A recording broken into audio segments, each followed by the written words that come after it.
জয় শিবধাম। সকল ভক্তগণকে জানাই শিবধামের তরফ থেকে অনেক অনেক আশীর্বাদ। সকলে সুস্থ থাকুন, ভালো থাকুন। প্রত্যেক দিন বিভিন্ন নানা রকম সমস্যা দেখতে পাচ্ছি। গুরুদেব, আমার খুবই খারাপ সময় চলছে। এক একজনের এক এক রকম সমস্যা দেখতে পাচ্ছি। আমি শুধু একটা কথাই বলবো যে আপনারা মহাদেব শিব শম্ভুর চরণাশ্রিত হন, তার ভক্ত হয়ে যান, শিবধামের ভক্ত হয়ে যান। Everything is temporary in this world.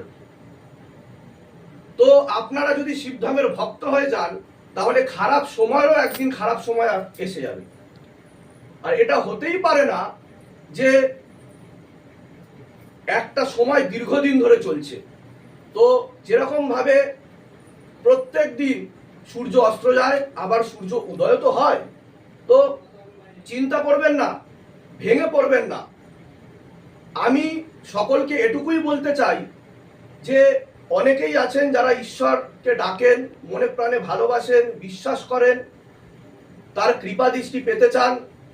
আমাদের একটা সমাজ ব্যবস্থা, একটা সমাজ মাধ্যম এমনভাবে তৈরি হয়ে গেছে যে ছোটবেলা থেকে আমরা লেখাপড়া শিখি। কিসের জন্য শিখি?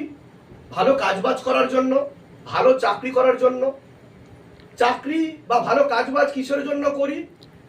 টাকা পয়সা ইনকামের জন্য। আচ্ছা, টাকা পয়সা কিসের জন্য ইনকাম করি?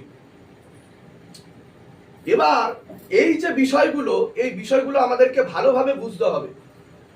টাকা পয়সা ভালো অর্জন করার জন্য আমরা কেন টাকা পয়সা আমরা ইনকাম করতে চাই?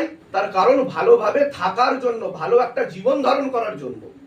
কিন্তু ভালো জীবন ধারণ করব কিসের জন্য? দেখুন, সবকিছুর পিছনে যদি কোনো বাসনা জড়িয়ে যায় সেখানে কিন্তু ভগবত কৃপা হয় না। শুধুমাত্র কি ভালো থাকার জন্যই আপনাদের বেঁচে থাকা? আপনারা কিন্তু জন্ম মৃত্যুর বন্ধনে এমনভাবে আবদ্ধ হয়ে যাবেন যে আপনাদের সমস্যা কিন্তু যাবেই না। একটা গেলে আবার আরেকটা চলে আসবে, আরেকটা গেলে আবার আরেকটা চলে আসবে। অর্থাৎ সবকিছু মোহমায়া থেকে উৎপন্ন হচ্ছে। যদি বেঁচে থাকেন তো তার জন্য বাঁচুন, মহাদেব শিব শম্ভুর জন্য বাঁচুন, পরমেশ্বরের জন্য বাঁচুন। অনেক ভক্তরাই বর্তমানে শিবধামের সাথে জুড়ে গেছেন এবং তারা কৃপাও পাচ্ছেন। আপনাদের হয়তো অতি পরিচিত মুখ শিবধামেরই শিষ্য ভক্ত, তোমার নামটা বলো। সৌম্যজিৎ। এই সৌম্যজিৎ আজকে এগিয়ে এসছে সকলকে সেবা দেওয়ার জন্য। আপনারা দেখেছেন আজকে শ্রাবণ মাসের প্রথম তারিখ, প্রথম দিন। আজকেও কিন্তু আমরা সেবামূলক ভক্তিযুক্ত কাজে নিযুক্ত হয়েছি। তো সৌম্যজিতের